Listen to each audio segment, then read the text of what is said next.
So we need to understand the amount of protein that cow's going to need and deliver pretty close to it. Dr. Kelley Neuhold returns as our guest as we discuss why you would consider adding crude protein to your cow's diet, from maintaining a healthy body condition score to calving to getting the most out of your low-cost feed sources. Protein supplementation has been proven to impact all of those things. We'll also discuss one of the most commonly used protein sources, urea, why it's used, and some of the misconceptions about urea.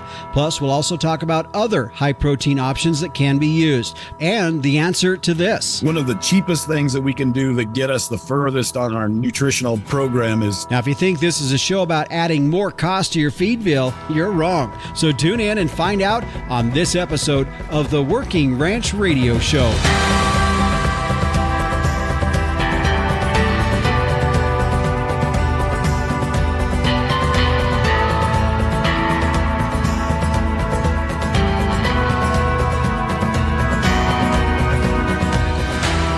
And we welcome you to another edition of the Working Ranch Radio Show. I'm Justin Mills. Thanks for tuning in and joining us here on today's program. Now, if this is your first time listening to the Working Ranch Radio Show, we welcome you and hope you enjoy the program here today. By the way, if you want to go back and listen to any other shows that we've had, you can find our library of shows by going to our podcast site at workingranchradio.com. You can find all those shows, or if you have your own preferred podcast provider like Spotify or Pandora or who knows, there's a lot of them out there. You can find it on those platforms as well. Now, speaking of previous shows, last week I'd encourage you to go back and listen to episode 186, Dr. Stephanie Hansen, Iowa State University professor, talking to us about the benefits of zinc supplementation prior to and after transportation. And this time of the year, we put wheels under a lot of cattle, and whether you're on the receiving end or the shipping end, there's some benefits to a high zinc diet. Go back and listen to last week's show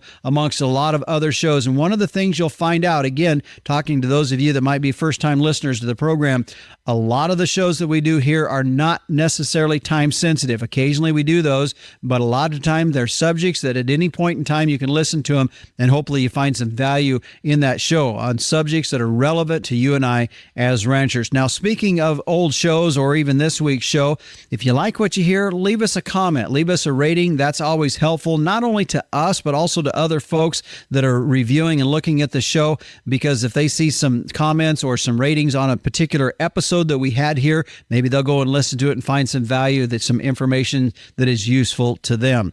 Now, coming up later on in the program, as we always do, the Captain Tim O'Byrne, editor of Working Ranch Magazine, will be in for this week's edition of Tim's Two Cents, and we'll hear from meteorologist Don Day with a look at that long-term weather forecast, and it's a weather forecast that for a lot of us, we have really been wanting. It's been hot and dry for the last 30 days. Shoot, for others, it's been hot and dry all summer long, and starting to see things cool down and some moisture across the country. Tune in later on in the program. We'll hear from meteorologist Don Day and what he is thinking it's going to look like for the next 10 to 15 days for our weather across the country.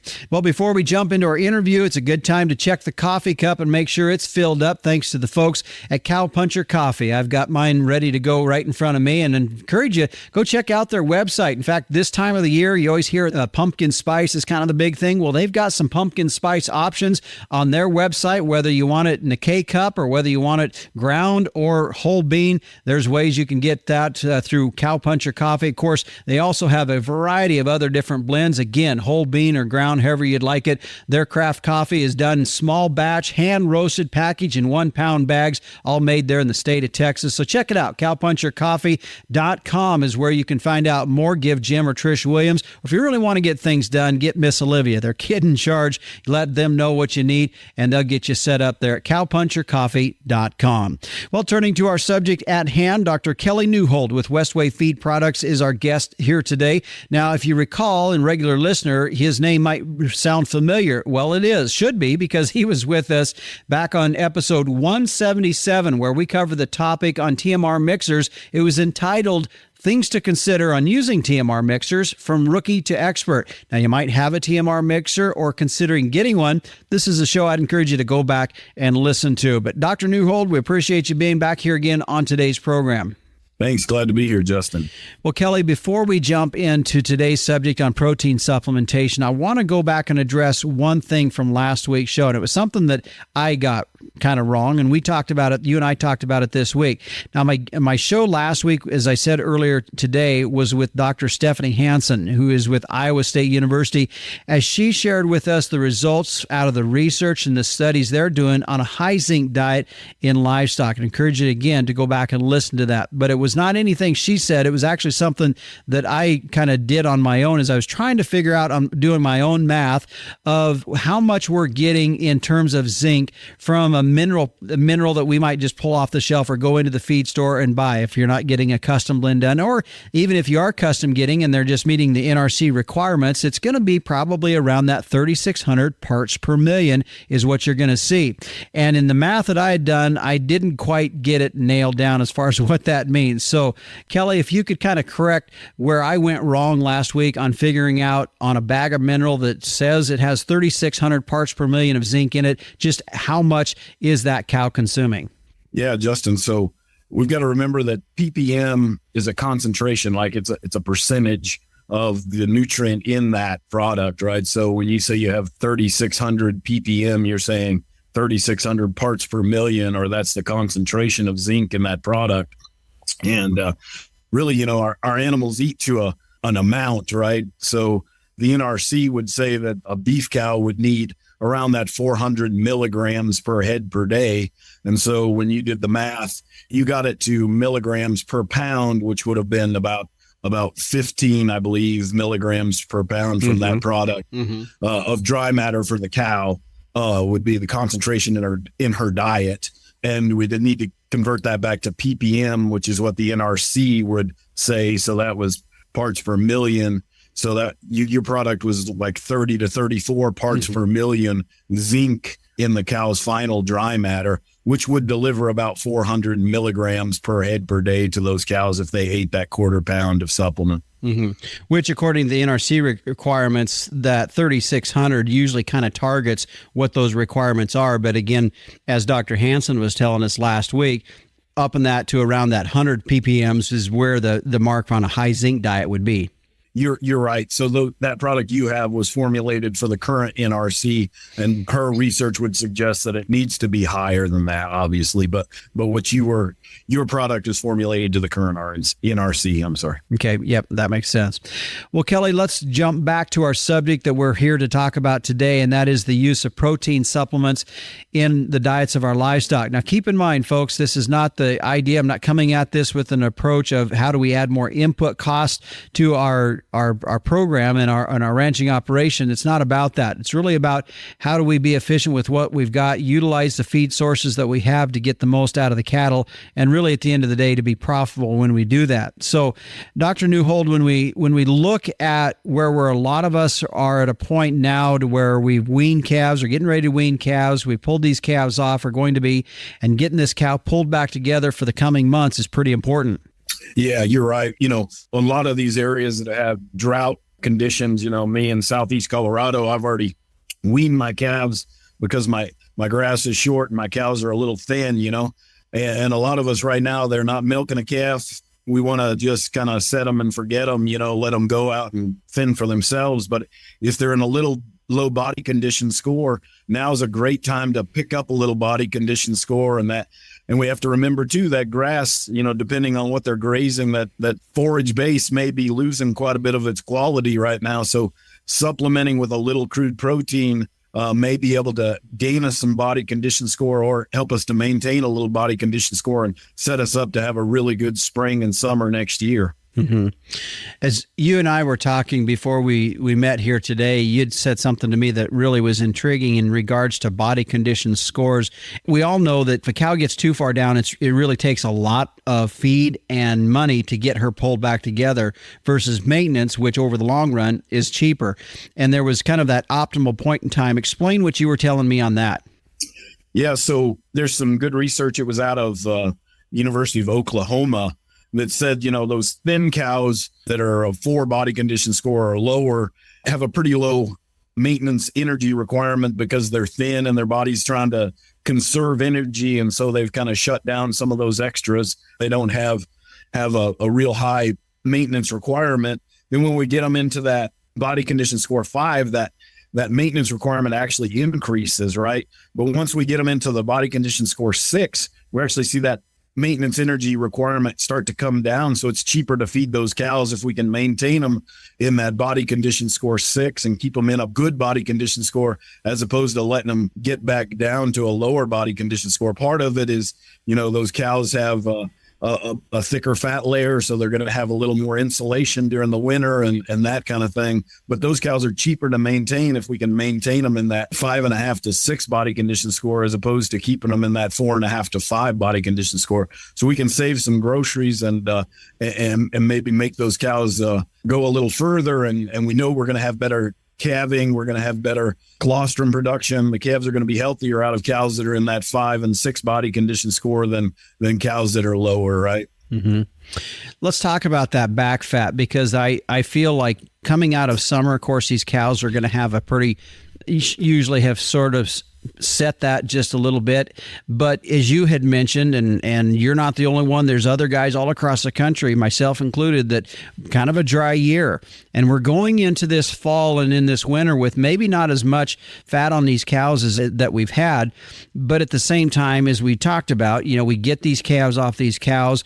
We use some protein to try to maintain, and I guess I feel you could put some back fat back on these cows in this cooler time of this year and where this weather's turning. You're exactly right, Justin.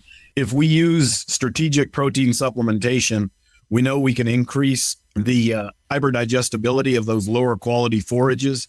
We've seen the research would suggest somewhere between a 10 to 15% improvement in fiber digestion. And so those cows are going to be able to get more out of what they're eating and probably eat a little more. We're talking a pound or 2 per head per day. And so they're getting more out of it, and they're going to put more into their gut. So their energy requirement is lower because they're not lactating right now. The fetus isn't in the 3rd trimester or the end of the 3rd trimester. So that requirement's fairly low.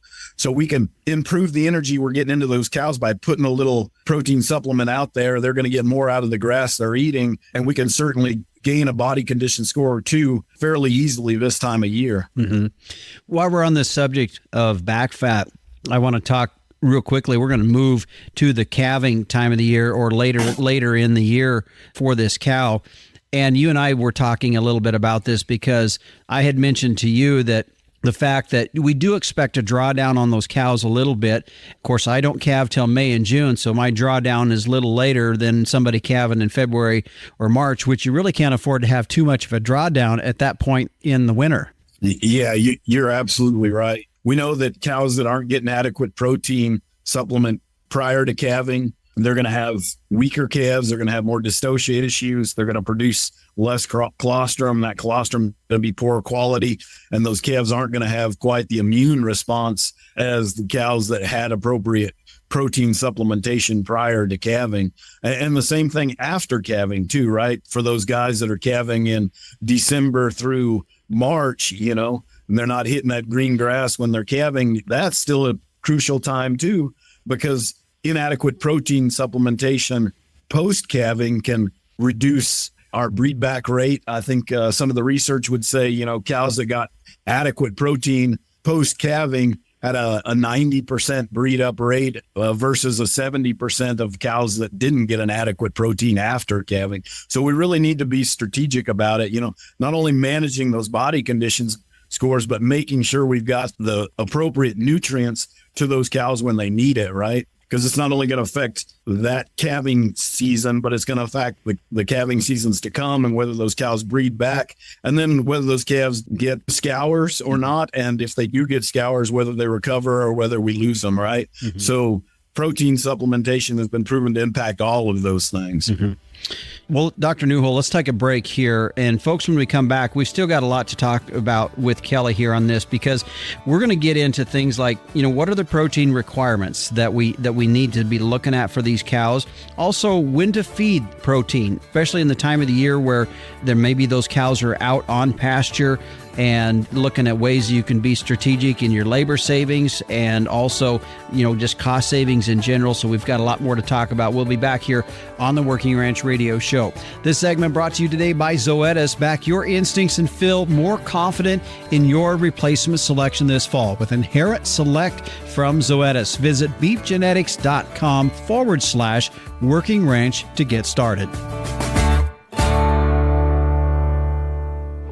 Build a better herd with genomic EPDs for your commercial females. A cattleman is only as good as his tools. So add Inherit Select from Zoetis to your shoot side lineup to back your intuition and to help reveal the replacements with the potential to be the most productive and profitable in your herd. Keep the best. Sell the rest. Zoetis makes it easy. Order free supplies today so you can easily collect tissue samples when you work cattle this fall. Visit beefgenetics.com/Working Ranch to get started.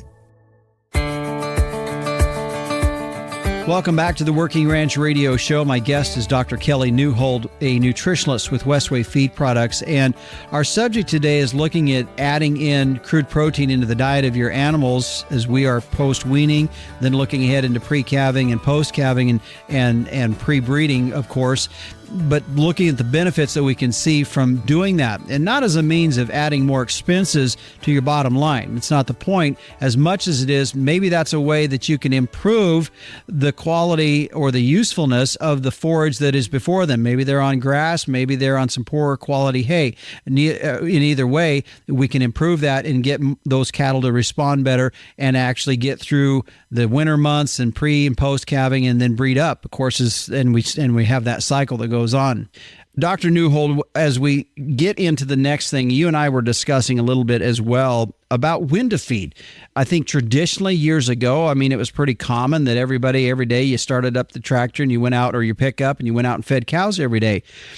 But what we're finding in some studies that have been done, that doesn't necessarily have to be that way. So explain what you have found, what you're hearing out there, and your thoughts on that. Yeah, I think you're right, Justin, that, in past we felt like we needed to see the cows every day and put some feed in front of them. But I think the universities have done a great job of exploring this question. Do I need to feed protein supplement every day to my cows? And the research has looked at feeding every day versus all the way to feeding only once a week. And I think all of them are appropriate. All of them, feeding supplement is better than not feeding supplement, whether you're doing it once a week or whether you're doing it every day, right? Mm-hmm. Ideal, we know those rumen microorganisms have a very short shelf life. And so if we can feed them more often, every day is a little better. But if we can save gas and money and labor and all that stuff, the research has shown there's not a whole lot of benefit feeding once a day versus feeding 2 or 3 times a week, and so we can save some money that way. A cow does what they call urea recycling, right? So any excess nitrogen that cow has in her body, her liver converts it to urea, and then either through the rumen wall or through saliva, she puts it back into that rumen when she's in a low nitrogen diet, and will feed those rumen microorganisms that urea to continue to give those rumen microorganisms what they need, and then they convert into microbial protein and feed the cow, right? So it's what makes cows awesome, right? Is that ability to be able to conserve that nitrogen and keep it going. And so we can use that to our advantage by only feeding her every other day or every third day. And so it's pretty awesome. And we can save quite a little bit of money and not see a reduction in performance or reduction in body condition score by being able to feed her those schedules that help us out. Yeah. Well, and I've always looked at it this way. A lot of times we as humans like to put things in our perspective, like, okay, I've got to eat every 4 or 5 hours. Well, a cow is a ruminant. They're different. And we don't look at it from that perspective and realizing that let's use how God made them and let's feed them accordingly. Yeah, you're exactly right. And I think that gets me to another point I'd like to bring up is I talked about urea recycling. Urea is a natural compound that comes up in those animals. I don't know if you've seen your blood work and seen your bun number, blood urea nitrogen is what BUN stands for, right? And so urea is a compound that we make it synthetically. That's the stuff people know about putting on their fields and that kind of stuff. And that's what we would put in feed is synthetic urea, but it's indistinguishable from the urea that's already in that animal's body, right? And so we can take that those cows use urea and feed their rumen microorganisms, and we can use that too, right, in the feed and be able to feed urea. And it's a very safe source. Now you want to be smart about it. There is such a thing as urea toxicity, but urea fed in the modern feed system in an appropriate manner can be a great source. And, a lot of people shy away from those higher crude protein products, whether it be cake or liquid or tubs that are 35%, because they want an all natural. But those all natural products are typically our more expensive crude protein. And what it means by all natural is those are what I would call a true protein, an amino acid source, as opposed to an NPN source or a non-protein nitrogen source. But urea is safe. It's in the animal. The animal is going to feed itself urea, whether we feed it or not. So we might as well use the cheapest, most effective source of protein. And a lot of times that is urea. As you mentioned that we've created a synthetic urea product out there that we put on fields or in the feed products that we see today. The question would be is what are you finding in regards to that product, though that ingredient being used in feed supplements for those cattle that are trying to fit into the programs of, say, like an all natural type program? A lot of people, they think they're selling their calves in a natural program, and so they can't use urea or don't want to use urea. But I've only run across one program in my career, which is 15 years now, that disallowed urea. So you really need to know your program. But if you're just trying to be an all natural kind of guy, there's nothing wrong with feeding urea in most supplements. And so it's a great way. We do kind of want to avoid, especially if you're in a program, you want to avoid some of those feather meals and some of those animal proteins and that kind of stuff. You want to understand what your program is you're doing, but for the most part, urea is cleared on those programs. So Dr. Neuhold, as we're coming to this point, there's kind of two directions I want to go in. In the next segment, I want us to visit about some other types of high protein products or ingredients that could be used as in our feed sources. But before that, as we finish out this segment, I want us to talk a little bit about, similarly to a subject I had, it was almost, I think, a year ago when I had Dr. Mark Johnson on from Oklahoma State University. The title of that show is episode 142 was Cost-Effective Feeding Using Some Basic Cowboy Math. And really what it got down to was looking at the cost per protein and knowing, what that cow needed based upon what that product could give, and really determining that is a step that needs to be part of this process. Yeah. So first, like you said, you have to understand what's my cow's requirement.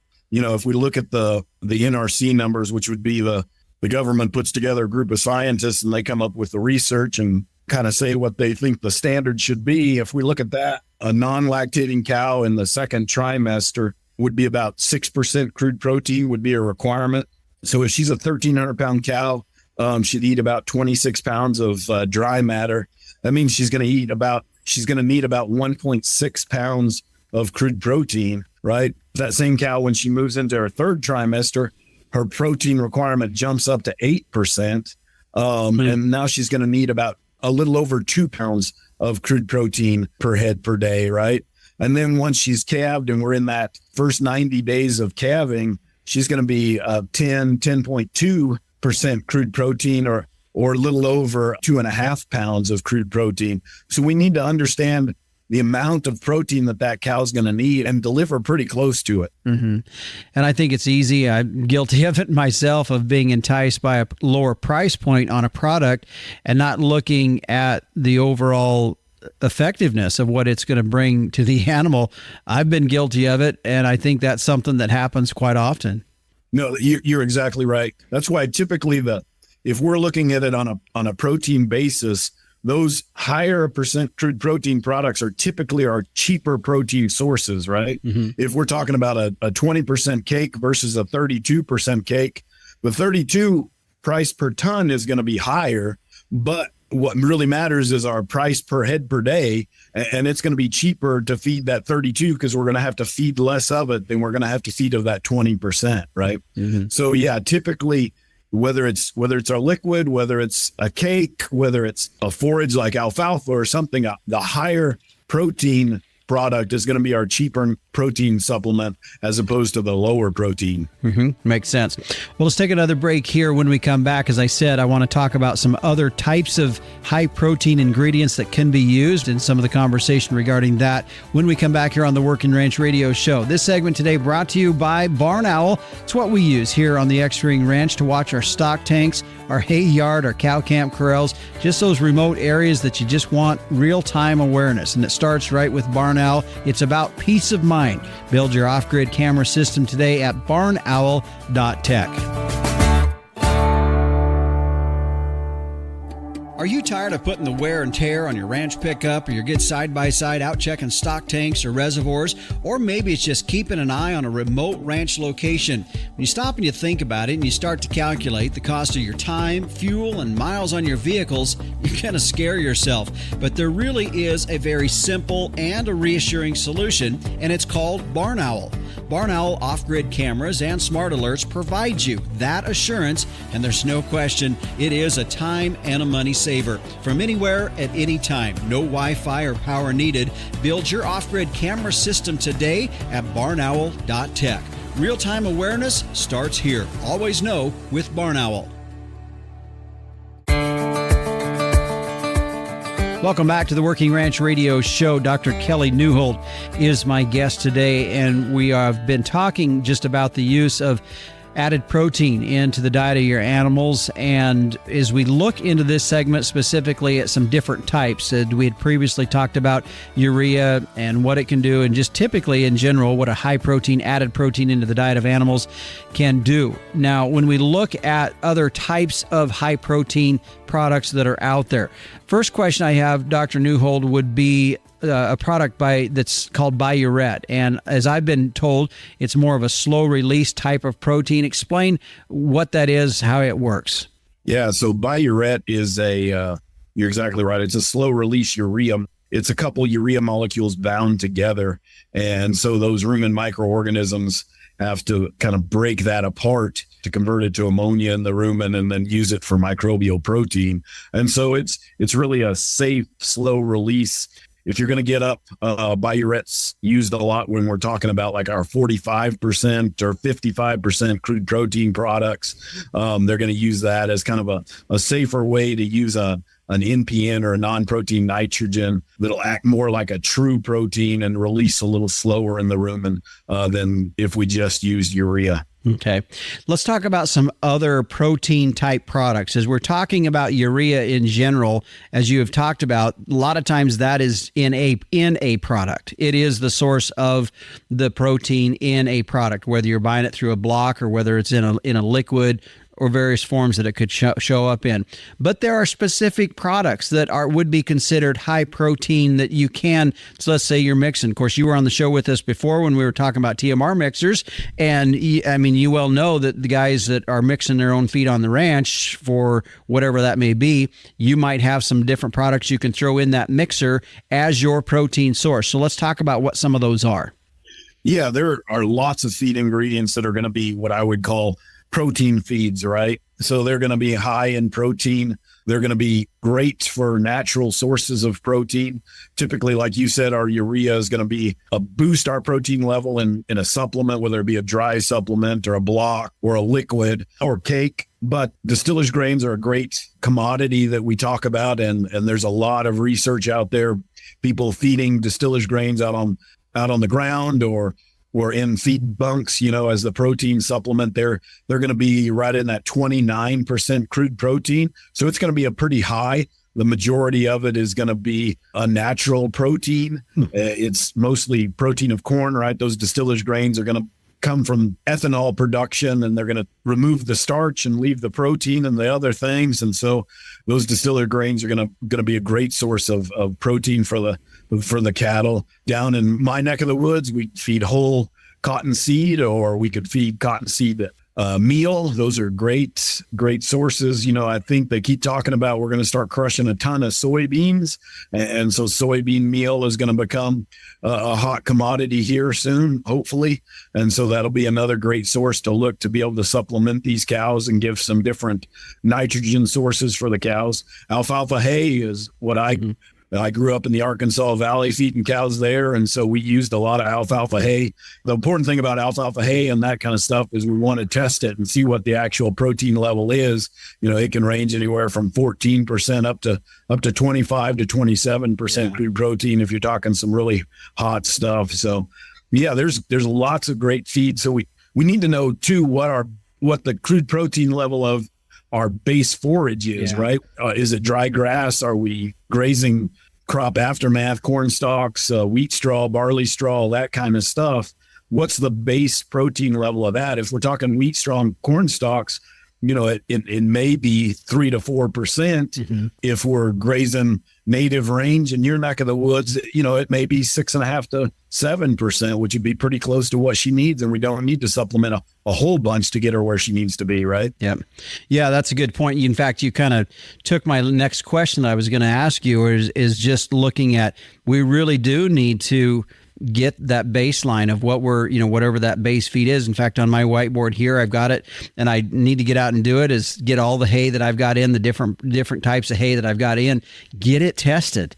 It's super simple, and the information you get from there is going to be very valuable. One of the cheapest things that we can do that get us the furthest on our nutritional program is test our forages, right? Know what they are. Because if we don't, we're shooting in the dark with our supplement, right? Then we're just going to supplement whatever we feel like it as opposed to what they need. And so a ton of the extension people will come help you sample them. Sample about 10% of your bales. If you've got alfalfa bales and grass bales, sample them separately and know what you got and what you're feeding. And then we can get strategic about, when the cows get closer to calving, we're going to supplement with this hay, and once they're calved, then we're going to bring out the best alfalfa hay and give them what they need to get them to green grass or whatever it is, right? Yeah. But if we don't know what those hays are, we're just shooting in the dark. Yeah, that's a good point. Well, Kelley, let's take a break here, and when we come back, as we wrap up our conversation in this next segment, a couple more points I want to hit. One of them specifically talking about my concern of overfeeding that we see in the industry versus underfeeding. Now, underfeeding has its issues that we talked about, but overfeeding can also. We want to talk about that when we come back here on the Working Ranch Radio Show. This segment today brought to you by the American Gelbvieh Association. Meet modern industry demands for feedlots and carcass traits with Gelbvieh and Balancer Genetics. Find out more at gelbvieh.org. Capitalize on crossbreeding with Gelbvieh and Balancer bulls.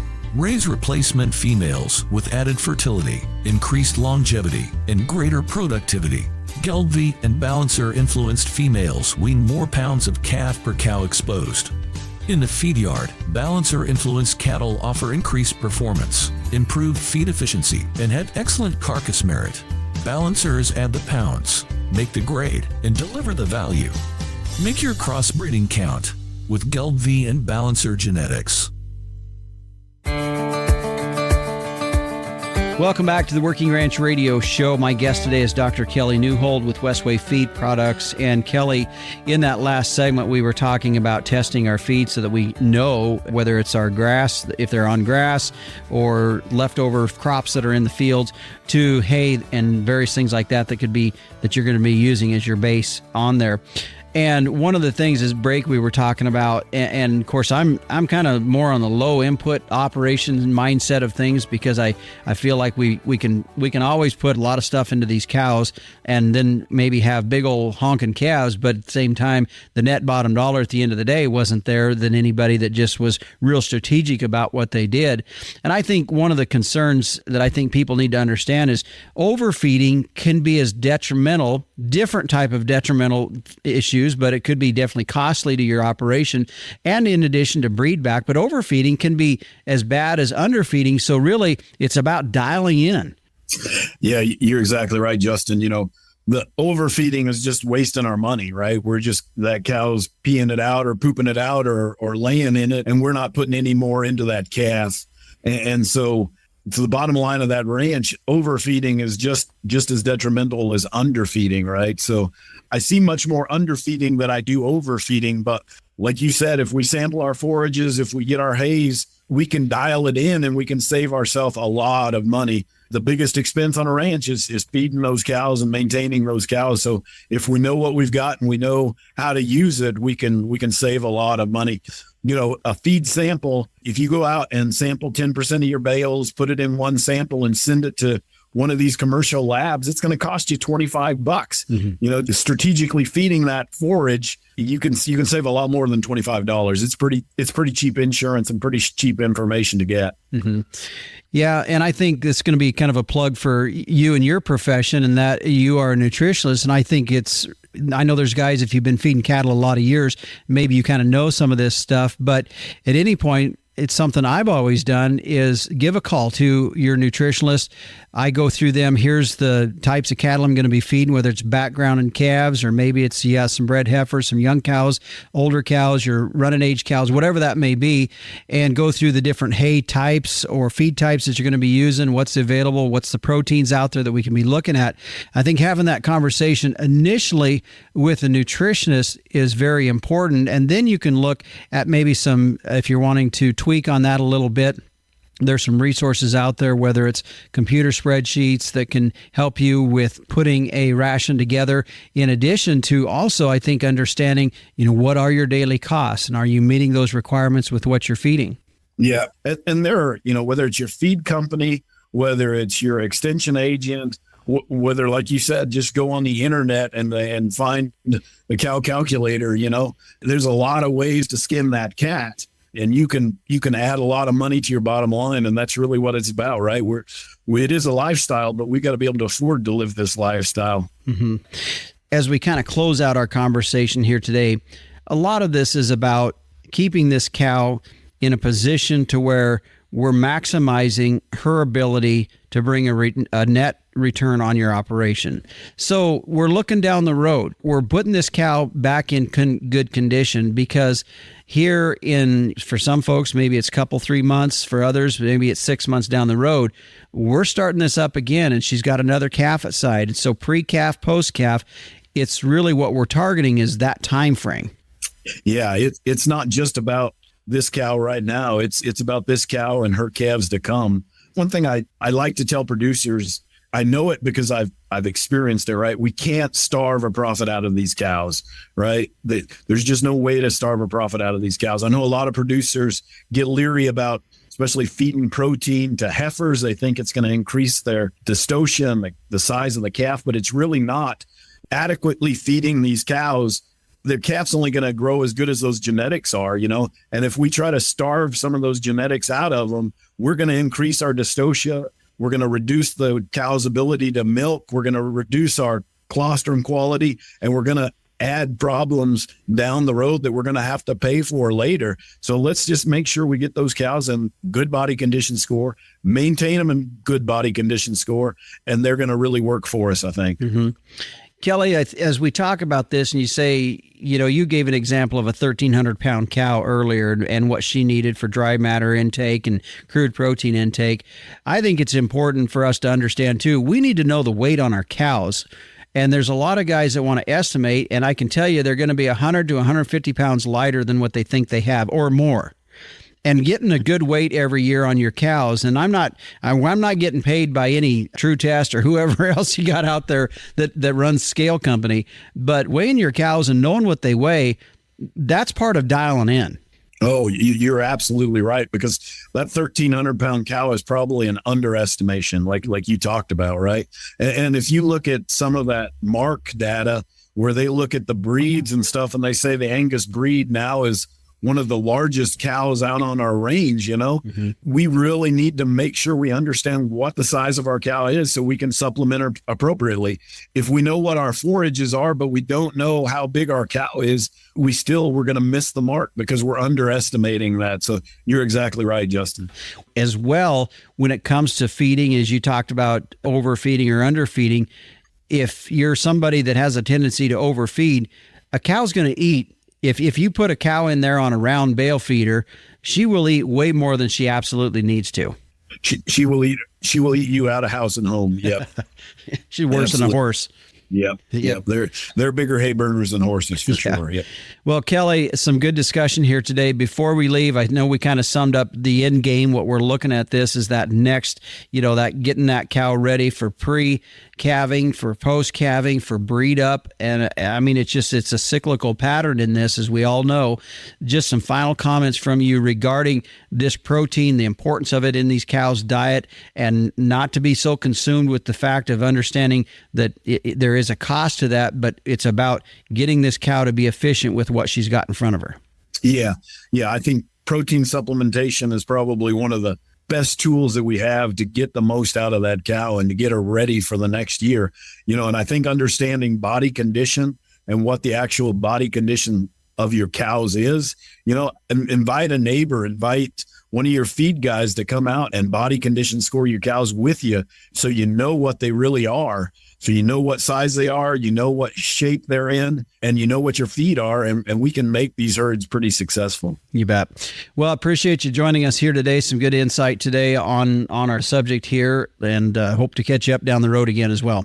Yes, sir. Thank you. Look forward to it. You bet. And Dr. Kelley Neuhold with Westway Feeds joining us here on our program today as we look at this topic of added protein into the diet of your animals, really doing it on a very strategic basis. We keep using that word over and over, but I think that's the point in this, and that not overdoing it, definitely not underdoing it, but doing it in a means that brings profitability and efficient production to your own operation. By the way, also I'd mentioned the fact that to get a hold of your nutritionist as you're starting with some of this. If you have any questions, you can sure get a hold of any of the folks at Westway Feeds as well. Their website, should you want to get a hold of them, you can go to it at westwayfeed.com. Stay with us. Coming up after the break, the Captain Tim O'Byrne will be in for this week's edition of Tim's 2 Cents, and we'll hear from meteorologist Don Day with a look at that long-term weather. Fascinated by our wild weather? Now you can learn, appreciate, and understand the weather in your own backyard with the new Tropo Rain Gauge. Having achieved the highest rating of any product reviewed by the weatherstationexperts.com, the Tropo boasts rugged durability, impeccable accuracy, and precision to the 100th of an inch. Visit measurerain.com to order a Tropo today and use code RAINDAY. That's RAINDAY for free shipping and 10% off. Go to measurerain.com. Hey, Justin. Hey, everybody out there in Working Ranch Radio Land. Justin, about 6 episodes back, you did one on the bird flu of the California dairies. Folks, go back and listen to that. There's a lot of good information packed into that episode. This is kind of a follow-up here. An article by Suzanne Rust of the LA Times. As a rapidly increasing number of California dairy farms suffer outbreaks of H5N1 bird flu, industry experts say it remains unclear just how the disease may affect the nation's milk supply or pricing. As of October 9, the nation's largest milk-producing state had reported 93 H5N1 outbreaks in dairy herds, nearly doubling in the span of a week. There have also been 3 confirmed and 2 presumptive cases of human infection. All 5 cases were among Central Valley dairy workers who had no known connection. State and federal health authorities insist that H5N1 poses little threat to humans and that it is safe to drink milk that has been pasteurized because the process kills the virus. And of note, this is only occurring in California as we speak. But gee, Justin, I find it quite concerning that the cases have doubled up to 93 in just the short period of 1 week. So what do you think about that? Back to you in the studio. All right, thanks, Captain. And I guess I'm not quite sure which direction to go in answering that particular question, because I could sure go down a conspiracy road in theory on some stuff, but that's not really founded in any hardcore evidence. So I'll stay away from that, other than I think it's alarming too. I would agree with you in the fact that it's alarming to see that happening, that increase. Are we seeing an outbreak there? And as we continue to see that, will it eventually, or will it have some effects in our marketplace? Now, I realize it's on dairies, but at the same time, just in general, the perception of agriculture and what that plays in that. And like the captain said, it was episode 166 back in May of this year when I interviewed Dr. Fred Gingrich with the American Association of Bovine Practitioners about bird flu and just what if, kind of posing some questions out there in regards to that. And the topic also came up a few weeks ago. It was episode 180 where I got the views on mandatory animal identification, one view from NCBA, one view from the U.S. Cattlemen's Association, and we did talk about bird flu, animal disease, and some of the things that go along with that discussion as well. So a couple other podcasts that you can go back and listen to that you might find useful as well. Well, as we turn now and take a look at our long-term weather, joining us is meteorologist Don Day. And Don, the change is here with weather and to the relief of a lot of folks. Yeah, finally. I mean, we have some parts of the nation, especially the central and the west, that have gone 30 to 40 days with not even a trace of precipitation. Now, you go that long, that's pretty remarkable. So the change is being welcomed, even though the change is usually not to the people's liking. It changed to 30, 40 degrees colder and snow and rain and certainly a big change in pace, but it was really desperately needed. Well, and I looked last week before we started seeing that weather moving from west to east across the Rocky Mountain range where we see a lot of the wildfires. And we had, I believe it was just in the United States, 28 wildfires still going. And of course, a couple big ones in Wyoming, some big ones in Idaho as well.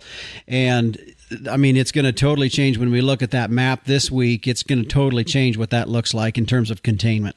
Yeah, this is the beginning of the end of the fire season. I don't want to say it's over, but this change in the weather is certainly going to help, because what this is, it's the first salvo, so to speak, of an overall bigger weather pattern change across really all of the northern hemisphere. The reason for the persistent warmth and dryness is the same reason why it was very favorable for the southeastern United States to be visited by two hurricanes.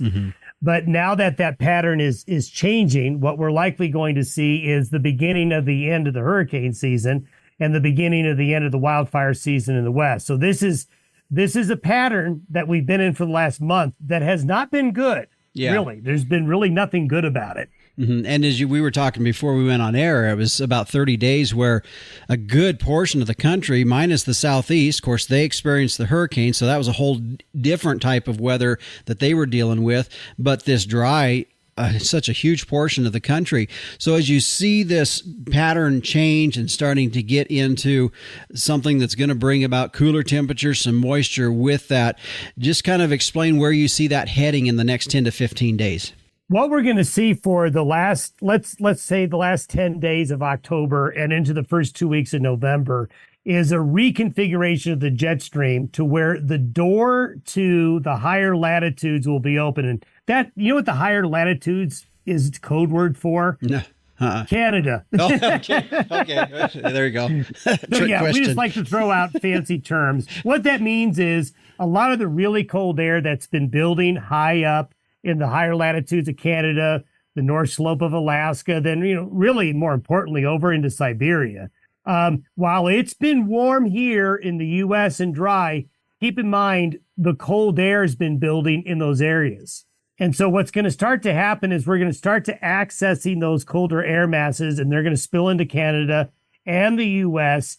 And so we may see, just it's like putting a car in reverse. Instead of this warm, dry pattern, we're likely going to trend to a much colder one. Now, it may not get cold and stay cold permanently, but we're going to start to see waves where the air is going to be colder, and these fronts will be able to start producing more in the way of precipitation. So the really warm second half of September, the really warm first half of October may end up being a pretty cold late October and a pretty cold November. With that, and I know this is, you can't be totally exact, but is there areas where you see a little bit more precipitation than others, or what are you anticipating with that? Well, with the cold, you're going to get some precipitation. Now, is it going to be excessive and really heavy? Is it going to be able to reverse a lot of people's fortunes? Probably not. But what you will see is the the snowpack starting to build in the Pacific Northwest and the Central and Northern Rockies. And then you're also going to see more frequent opportunities for frontal systems to produce, let's call it light to moderate precipitation events, but they're going to be more frequent. So you may not get that one big storm, but you're going to get several smaller to medium-sized ones that over let's say a 3 to 6 week period will certainly help out the dry areas. Well, and definitely the dry areas across the country. I mean, of course, where I'm at here in Wyoming, we are actually at a pretty dry area. Then you start looking down into, Arizona, New Mexico, and that country, they're dry as well. Well, yeah, the desert Southwest, once the monsoon stopped, so did the precipitation. And since the Pacific has been directing its storms very far to our north, they haven't had a chance for that. So we'll see their fortunes change a little bit further on down the road as well. Another state I just want to point out, not to pinpoint specific states, but another one that's awful dry too is northern Texas and Oklahoma. What are they going to see?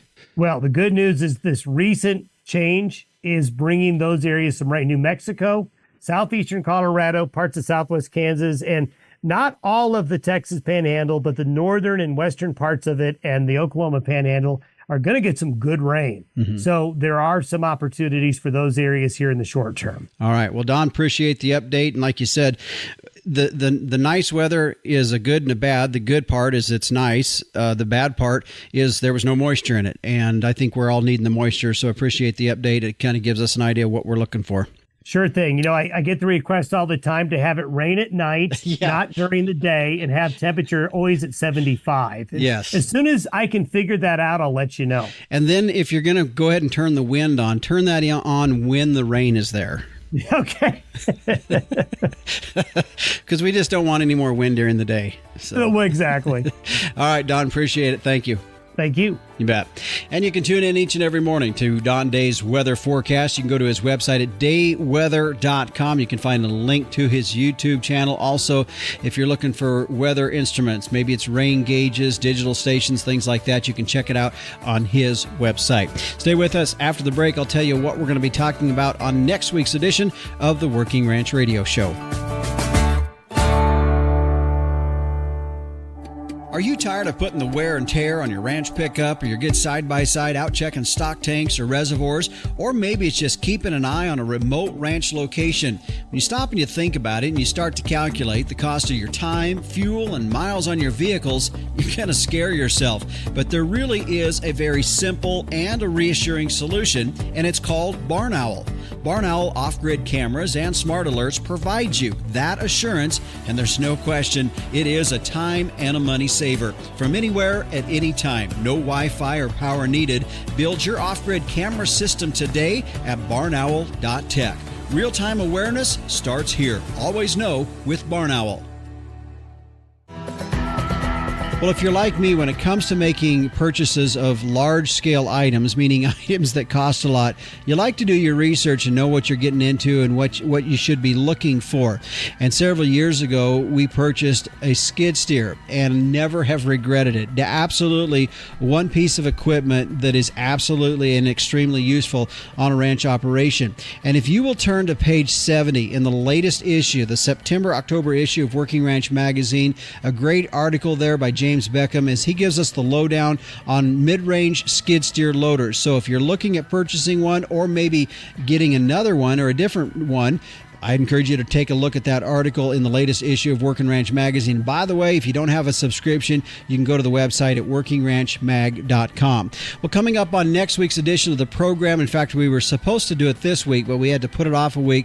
We're going to be looking at Johne's disease. Now, you might have heard about it, maybe not totally familiar with it, but it's very contagious and it's fatal, and there's no medicine for it either. So that's coming up on next week's show. The Working Ranch Radio Show is a production of Working Ranch Magazine, branded #1 by America's Ranchers. Now, if you'd like to get a hold of me, you can simply do it by sending me an email at justin.workingranch@gmail.com. By the way, do us a favor, leave us a comment or a rating on this week's show or any shows you listen to. We'd appreciate that. I'm your host, Justin Mills, and until next time, keep your chin down and your mind in the middle.